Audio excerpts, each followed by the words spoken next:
So we're going to go over the settings that I use. So the first thing we're going to start with is the mods, because they're very, very important. So my mods that I'm always turn on are Ipit's Advanced Tooltips, which shows you all the details and stuff that you want to know. My user interface is Ipit's Complete UI, which is very just minimal UI and has all the features that I want in it. And this thing called Classical AOM, which makes the game look a little bit more like the original. All of those things I'm going to put into a link for you guys to click on the YouTubes. For those of you who are in the Twitch channel, I think I have a command for it, but I'm not sure. But you should just be able to Google them anyways, and you'll be able to find them. For my settings, I've got everything turned off here on the graphic options. All of these things you do not need. I enable VSync because if I don't do this, then my computer goes into overdrive, trying to maintain like the ridiculous refresh rate. VSync just puts the refresh rate to your monitor refresh rate, so it's like 120 FPS or something like that. I've got shadow quality off. Sound, this is completely going to be your personal preference. I don't like playing with the AOM music because I like myself to think, and when I want to play with music, I put on actual music that I want to listen to. I turn off audio tolerance because I don't like the 999 spam, and you can't really stop that. Well, you can delete the 999 thing, but everything is kind of annoying if you have them on. Up here we got record game ticked. One-click Garrison I have off. This is very important to turn this one off. And I think maybe not so much on EE, but on Titans, it's really important to turn this off so that you can have quick repair functionality. Pretty sure there's no real easy way to have a hotkey to repair a building, but there is an easy way to have a hotkey to garrison a unit. So Alt is the default garrison key. So you just hold Alt when you want to garrison and it sorts itself out. I play in a window. If you don't play in a window, you cannot capture the game. I don't know what IME is. Oh, that's for like if you want to talk in like sort of Japanese characters or Chinese characters, but don't need that. Full rollover help is really important. Click turn that one on. Definitely untick unlock camera, especially if you've got laggy issues. The less of the map that's showing, the better. The closer to the units you are, the easier it is to micro. If they're back, if you're fully zoomed out, you're gonna be able to see more stuff and react a little bit faster, but your actual little bits of control is going to be really off. So it is a personal preference thing. Some people play, I've seen some streamers playing with unlock camera on, but I think if you turn it off and you go to the max zoom out that it lets you, then you're going to be a little bit better at micro if that's something you want to do. Lock mouse to window. I've got 2 monitors. That's a thing. Flash HP on damage is a really important thing for boat micro and basically micro in general. So turn that on. Definitely turn on the idle military banner and show build status messages. Language filter. If you are a snowflake, you can turn that on. But I like to see when people are cursing at me. Definitely don't use easy military drag select. This is going to cause you a whole bunch of nightmare when you're trying to run your army and your villagers away, because you're not going to be able to select them all. There's no ability to select them all unless you use the hotkey to turn it on and off. But just if you're having issues, learn your hotkeys for deselecting and adding, or whatever. It's like control click on the villager to get rid of it, or control click on the other things to get rid of the other things, and that's fine. I haven't seen anyone use friend or foe colors, but I think it's a bit confusing when you see everyone as red or all your allied units as yellow. It's a bit confusing for me. I've never really used it. Allow camera rotation is important, so you can do things like micro your villagers onto trees. I don't think I've ever used it for anything other than that, but it's a thing. I will go over hotkeys soon. Default unit stance is aggressive. I spent a time where I tried playing around with the others, but it doesn't work very well. I have scroll speed completely up. I don't know what HUD opacity is. I think I've never fiddled with that, but it's a thing. if you don't want to play against this thing, I haven't seen many people touch, but if you don't want to play against people who are higher rated or like really far away from your rating, you can hit broaden slowly. And that means that if you're just going to sit there searching for like, if you're 1600, you're going to search for like a 1550 to a 1650 player only. Whenever it says it's broadening, you want to hit cancel and start again. My hotkeys, this stuff is not important. I haven't actually set up a hotkey for flare minimap. I just click on that and flare because it's used so little.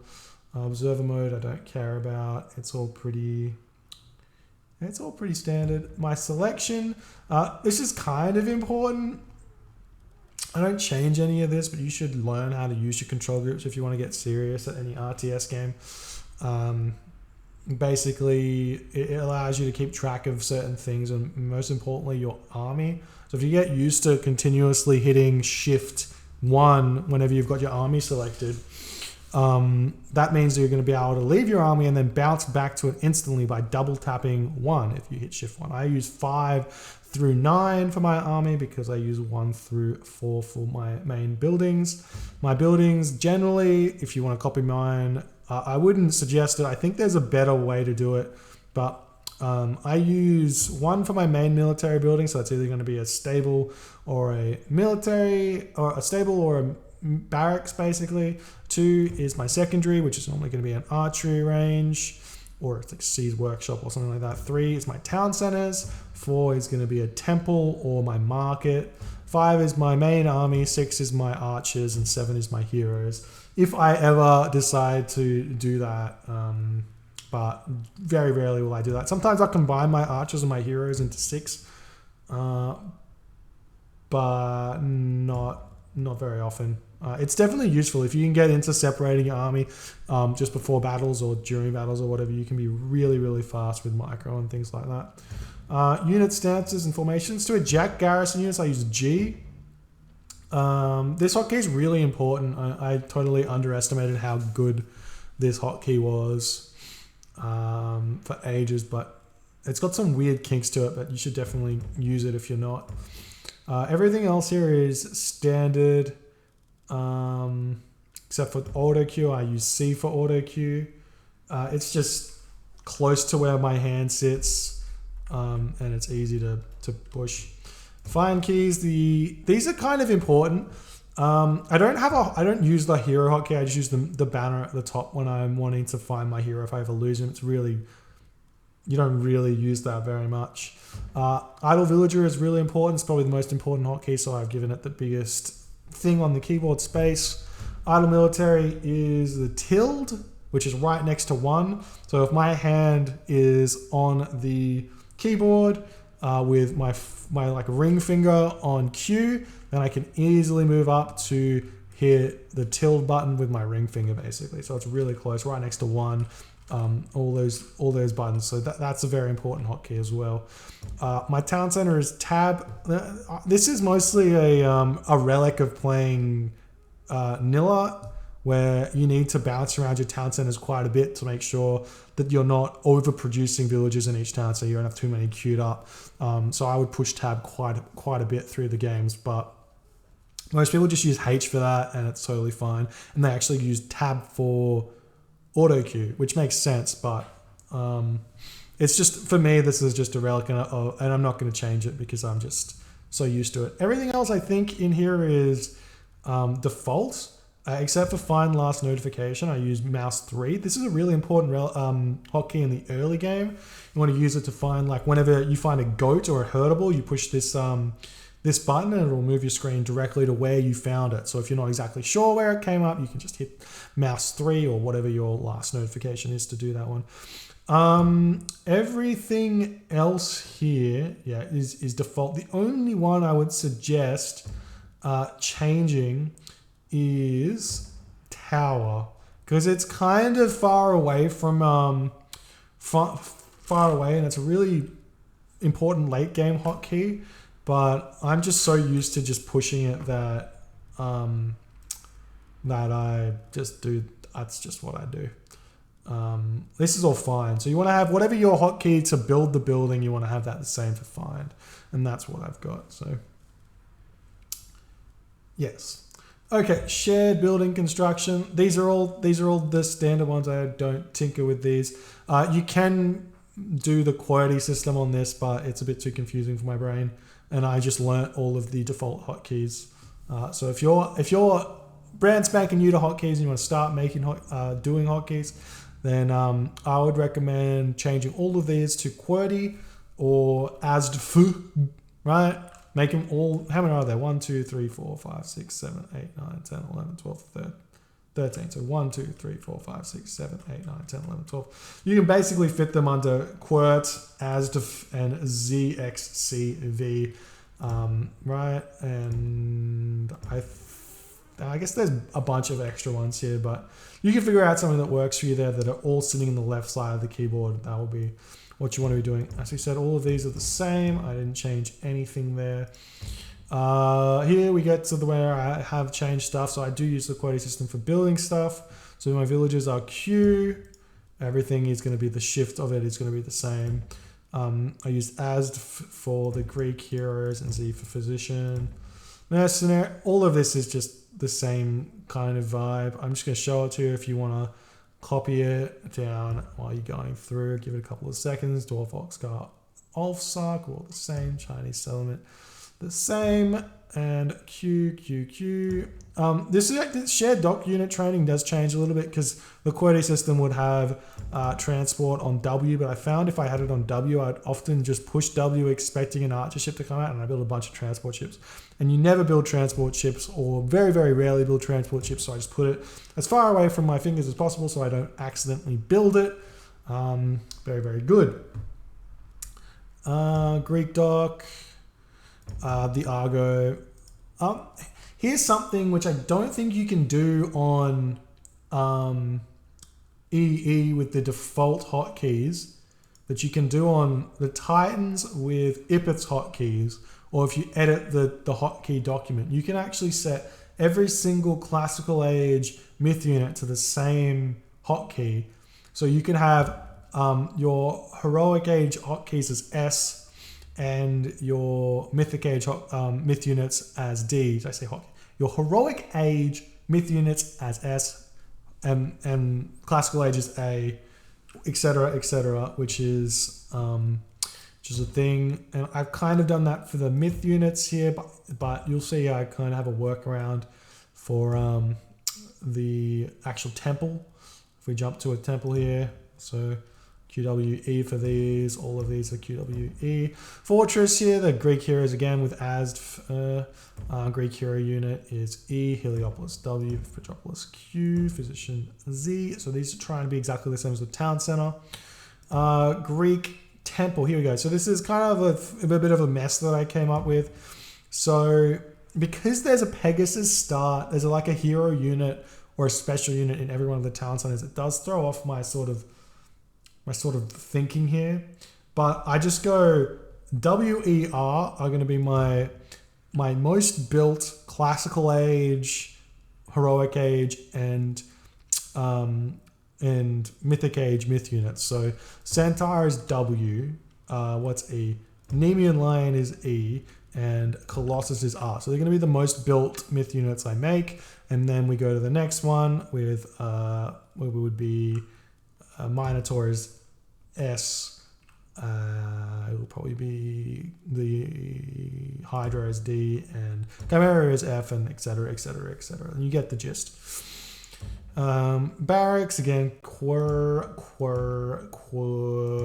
and Temple here. If you want to know what I use, Priest is Q. Then we have. Thank you so much for the 500 bits, Mr. Dean. Appreciate that, man. Thank you so much. Where would you do? So Sphinx is the my most built unit. I think Joe would probably have Anubite as his most built unit, but whatever. A Scorpion Man is my next one, and it would be Mummy, which is the one after that. I think there's an I think maybe Psukos and Scorpion Man are very similar, but I think I probably would make Scorpion Man more than Psukos, if I'm honest. But it's all kind of a whatever you feel like there. These are all fine. For Temple here, again, the Hersar is Q. We have Valkyrie, Battle Boar, Fire Giant as my most important. Frost Giant and Battle Boar are like very interchangeable in terms of the ones you prefer to make, because Battle Boar you're going to make as Loki, Frost Giant you're going to make as Odin and Thor, but you can probably make more Battle Boars as Loki. Anyways, we'll move on to Atlantean. Again, the same vibe. You can just go, basically, they've done it really nicely for you. You can just go QWERTY all the way down. You don't have to think about it. For the Atlantean temple, it's going to be Prometheans. It's going to be Stymphalian. Sorry, it's going to be Satyr. They are actually better, or more built. And then it's going to be the Gigantes, and everything else kind of will fit underneath that. You'll be right. You get the picture here as we go through them all. So Monk is cute. I still haven't built very many monks. I don't think they're very good anymore. Kind of just a wasted unit there, which is very sad, but what can you do? So Terracotta Warrior and Quillen are kind of interchangeable. Monkey King is a bit of a meme unit, which is quite as strong on mass. You can never mass them. It's kind of difficult. And as soon as you're making, people make heroes and they die really easily. And then you make Yangshi and the White Tiger are my favorites.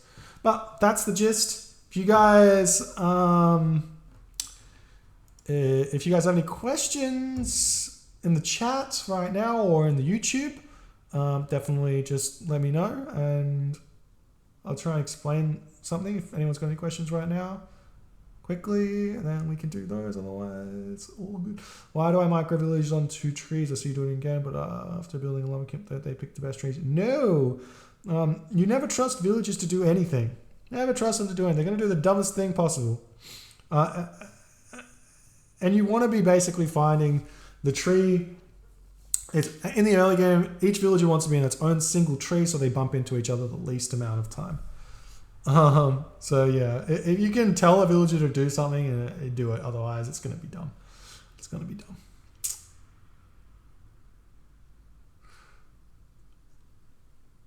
Alrighty. Wonderful. Okay, that's that done. Hope you guys learned something or didn't learn anything or whatever. Oh, screen size. Also, as max as you possibly can is always good. Bye.